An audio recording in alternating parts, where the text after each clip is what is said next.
go, back again with another match day preview. And yes, Sunderland take on Ipswich Town down at Portman Road on Saturday at 3 o'clock.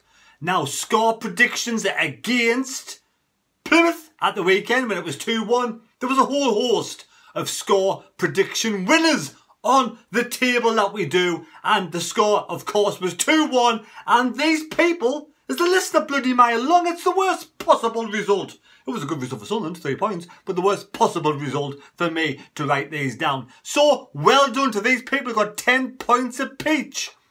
And we've got Doug B, North and South, Kyle Q, Robert Chaplow, Angelic Skin 77, Nathan Coolio, Alex Stapleton, Teriko, Neil Thompson, Kevin Cowell, Astronaut Gaza, Callum Hayes, Charles Robert CP7, not CP320, CP7, yeah, CP7, don't call me Mackham, Patrick Ward, Jonathan Clark, Coombsy, Fulham 007 and Jonathan Mariner all got the correct score on Saturday and get the reward, yes, the reward of 10 points on the table.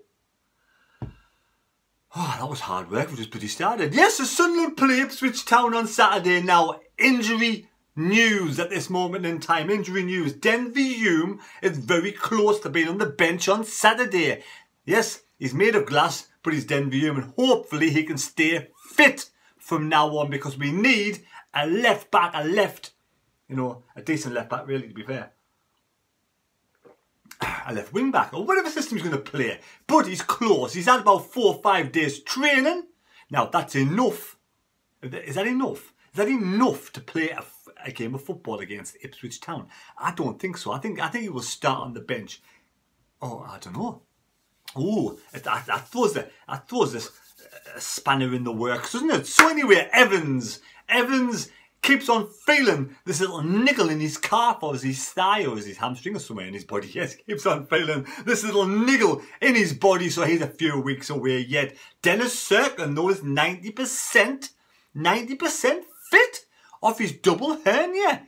So he'll be biting at the bit, and hopefully after Christmas or very soon, after the new year, he will be starting, if not on the substitutes bench. Very young lad, he'll get himself really fit pretty quick, won't he? So, now we move on to Lyndon Gooch. Lyndon Gooch is going to have a late fitness test on Friday. He has not been on the grass. He's not been put in a pasture over this week. He's not been on the grass at all. So that for me, says again, can Gooch start on Saturday? Is it worth risking Gooch on Saturday if he hasn't been and trained all week? So for me, that says he's not going to start either. Now, with all this COVID malarkey that's going on in your passport, COVID passport and everything, you know, Lee Johnson was talking about the players. He says 97% of the first team. 97% of the first. I don't get this. Like my maths must be. I don't know. Anyway, 97% of the first team have had double jabs. So who hasn't? Shame on you. Anyway, 97% of the first team have had double jabs. That maths. Kind of like, so that means it's like one person only had half a jab or one jab. I'm not quite sure. Anyway, get yourself there and get yourself double jabbed so we keep our team, you know, fit, healthy and hopefully COVID free. Yes, we want to stay COVID free. Now, Ipswich Town do play at Portman Road. They've been playing there, hopefully, I think, since 1878. 143 years young, 30,311 people can turn up and be there. Now, will the passport, the COVID passport, chase people away, stop people from going? You can't get in if you haven't had 2 jabs. So that might put the spanner in the works for a few people as well. Stop saying that, saying spanner in the works. John McGreal is the interim manager. He's been in charge for 2 games, won 1 and lost 1. Now, John McGreal played a lot of times at Ipswich Town, 123 games, and he scored 4 goals as a defender. He manages Colchester, but now he's moved on to Ipswich. Like I said, he's got two games since Paul Cook has been sacked. Now, should have Paul Cook been sacked? 19 new players have come in. He's found it hard to get the gel together. Will anybody else do it? Was it a bit harsh? A bit harsh on Ipswich sacking Paul Cook. Ipswich fans, you let me know. Did you want Paul Cook sacked? Did you want him to stay the full season and build his team for the next season? You let me know, because, you know, Lee Johnson was on the back, you know, on the ropes. He was on the ropes, but he's come off the ropes. Couple of uppercuts and a couple of jabs, and now he's on the front foot, and he's doing really well. 6 games unbeaten, Sunderland are. 6 games unbeaten. So Sunderland are in 3rd place. They played 21 games, got 13 victories, 3 draws, 5 defeats, which makes it exactly 2 points a game. You get 2 points every game, you get 90 odd points. Does that get you promoted? I think it probably would do, wouldn't it? We've got a 13 plus goal difference now on 42 points. Ipswich though, you know, Ipswich, very disappointing. I thought they would win the league this season. I really did. They've played 22 games, 1 more game than Sunderland, only won 7, only drawn 7, have lost 8. 28 points, only a +4 goal difference. Now, since Sunderland beat Ipswich 2-0, and to be honest, we didn't deserve to beat them. No, we didn't. We didn't deserve to beat them. They have lost to Rotherham. They beat Crewe at home 2-1, but every man and his dog's beaten Crewe this season. Then they played in the FA Cup against Barrow and the drew 0 apiece. And now Ipswich are playing against Barrow tonight. So again, like the Plymouth game last weekend, Wednesday, Saturday, we've got a full week to recover, recuperate and get our senses back for this match at the weekend. Ipswich have a game tonight. Now, will John McGrail put out a strong field in the FA Cup or plays B's side? They have a decent, big enough squad. Then they got beat against a very informed Charlton Athletic, who are absolutely flying up the table. Flying up the table. I predict they will be in the playoffs. And then they drew against Wigan and did Sunderland a favour. Now, do you think you've got the greatest sports noggin? Because bloody hell, there's plenty of us did on Saturday. No more 2-1s. 2-1s are banned. No more 2-1s. Score predictions. Yes, put your score prediction down below in the comments section.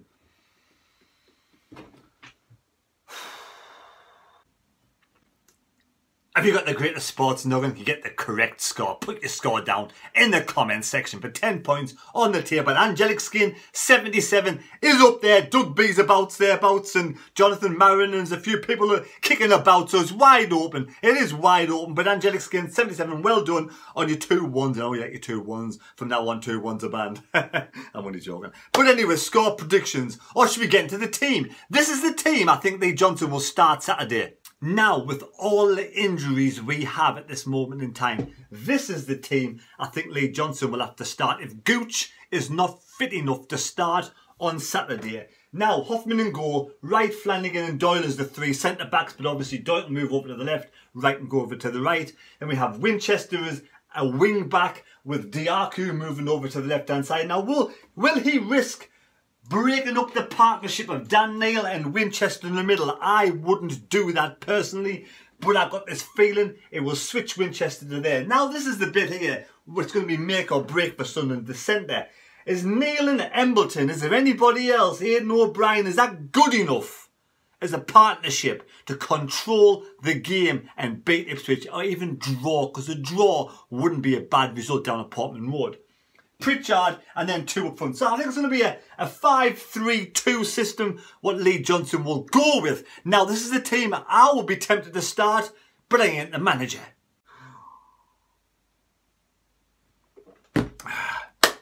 I know what you're thinking. I haven't got a clue what I'm talking about, what I'm doing.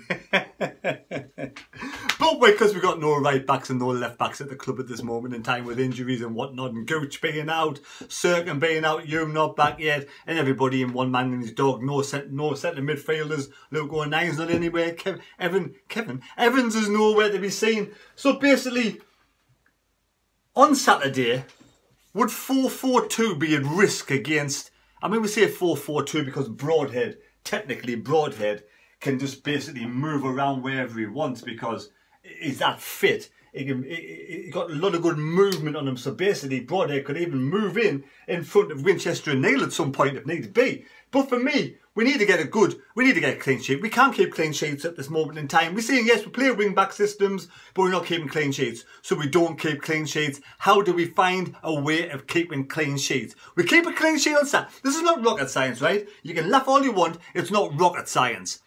You keep a clean sheet Saturday, you come away with a draw. You keep a clean sheet on Saturday, the worst you can do is come away with a point. And a point at Ipswich at Portman Road wouldn't be a disaster. It wouldn't be a disaster. I want to win, of course, but it wouldn't be a disaster. That's right.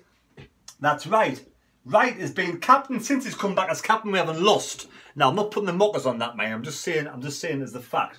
Doyle can play on the left-hand side. Alves can play on the right. Alves and Wright can even switch positions. I don't know who you'd rather have on the right-hand side. But there is proper defenders. Proper defenders doing the defensive duties.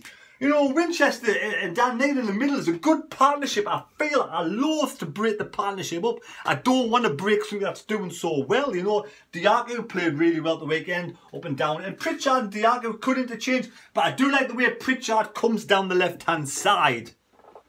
Like I said, there's lots of movement here between Diaco, Pritchard, Broadhead, Stewart. There's a lot of movement there. A lot of freedom on the pitch. I just want a clean sheet. I don't know. I'm probably grasping at straws. But I don't want to let it go at the weekend. I want to keep a clean sheet. Again, 0-0 draw wouldn't be the disaster, would it? It wouldn't be an absolute disaster. Here is my score prediction on Saturday. I am going to go for... I'm not going to go for 2-1. Right? No more 2-1s. I'm going to go for... Ipswich 1, Sunderland 2. Now I'm going to go for, right, Ipswich 0, Sunderland 1. A hard fought 1-0 victory against a very, very difficult side. Don't be deceived by the position they're in at this moment in time. We saw them at the Stadium Light. I'm not going to go through the team because we all saw them at the Stadium Light. They were the better side. So it is going to be difficult. So I want to wish the Ipswich fans a great season. Enjoy your season, Ipswich. I am now going to go to give you my prediction. My prediction for the final table, the final top 6 in League One at the end of the season. This is my League One final prediction. I never ever got back to this from the beginning. I never got back. So I was going to come back to it. I never did. This is what I'm going to do. This is what I think. This is what I think is going to finish in the top 6. Okay. So here we go for my final thoughts on the final table at the end of the season. This is what I think at this moment in time. Charlton Athletic. Charlton will get themselves into the playoff positions. For what I saw at the Stadium of Light and the form they are in, they started bang shit out of form, awfully out of form. I think it was Nigel Atkins, the manager, and ever since he's gone, they have been playing brilliant. Now, I don't know if they've been playing brilliant football, but the results have been good. I know Cambridge the other day, when they beat Cambridge, Cambridge played quite well. So in 6th place, we're going to have Charlton Athletic. Now in 5th place. Who should we put in 5th place? Who? Yes, I'm going to go for the Green Army. And I want the Green Army to get a playoff position. I really do. Travelling around the length and breadth of the country, you know, from the bottom end of the country, the furthest point away from Sunderland in the league. They travel all over the place. And you know, end of the day, they played really well and they have fell away a little bit, but I'm sure the form will return when they get a new manager. So I'm going to go for Plymouth Argyle, Charlton Athletic, then Plymouth Argyle. Now in 4th place, yes, he thinks he can sing. He thinks he's a bit of a rocker, but we'll have him in 4th place. Wycombe Wanderers. Wycombe Wanderers under Gareth Ainsworth in 4th place. I've got a better singing voice than that bloke. He may think he's a bit like, I don't know, what do you call him? I've named some rockers. Yes, he may think he's from something like Nickelback or Joey Tempest from Europe, but I don't think his voice is as good as he thinks it is. He's a good manager. We'll give him his due. He's a good manager. But in his own genre, I suppose he's okay. So there we are in 4th place, Wycombe Wanderers. Now, winning League One. Winning League One, I just got the feeling, and I'm not going to shout it towards the ceiling, but I'm going to put Rotherham. I'm not going to put Sunderland because I don't think Sunderland will win the league, but I think Rotherham will do it when it matters. The full season, the bounce back, straight back up into the championship. Now in 3rd place. In 3rd place. Who is going to finish in 3rd place? Right. I'm going to put Wigan. There we go. Wigan in 3rd place. It's going to be a good side. They're going to really push this team in 2nd place all the way. All the way. But at the end of the day, I do think, even though it's been some sort of a mixed season, mixed reviews, mixed thoughts on the manager, I am going to say, and I'm going to believe, and we have to believe as fans, don't we? We do. We have to believe we can do it and get promoted. Otherwise, what is the point? If you don't believe it, there's no points. If you don't believe it, there's absolutely no points. So I'm going to believe we can get promoted, and Sunderland under Lee Johnson will just a hard-fought season, ups and downs. We'll finally get back into the championship, into the 4th time of asking. If you've enjoyed the video, please give us a thumbs up. Please subscribe to the channel. Subscribe to the channel. That's the most important thing. You know, never mind the thumbs up. Subscribe. Just subscribe. Thank you. Subscribe to the channel. I know I keep on saying that. But yes, subscribe. I want to push on to 13,000 if possible. And don't forget to leave your score predictions down below. And I will be doing a live stream on Saturday. Sunderland versus Ipswich Town on Portman Road. I will be doing my usual live stream. Take care. God bless. And we'll see you on Saturday, when Sunderland hopefully will keep a clean sheet and take 3 points away from Portman Road. Adios. Hey, hey, I wanna be a rock star. Hey, I wanna be a rock star. Elvis.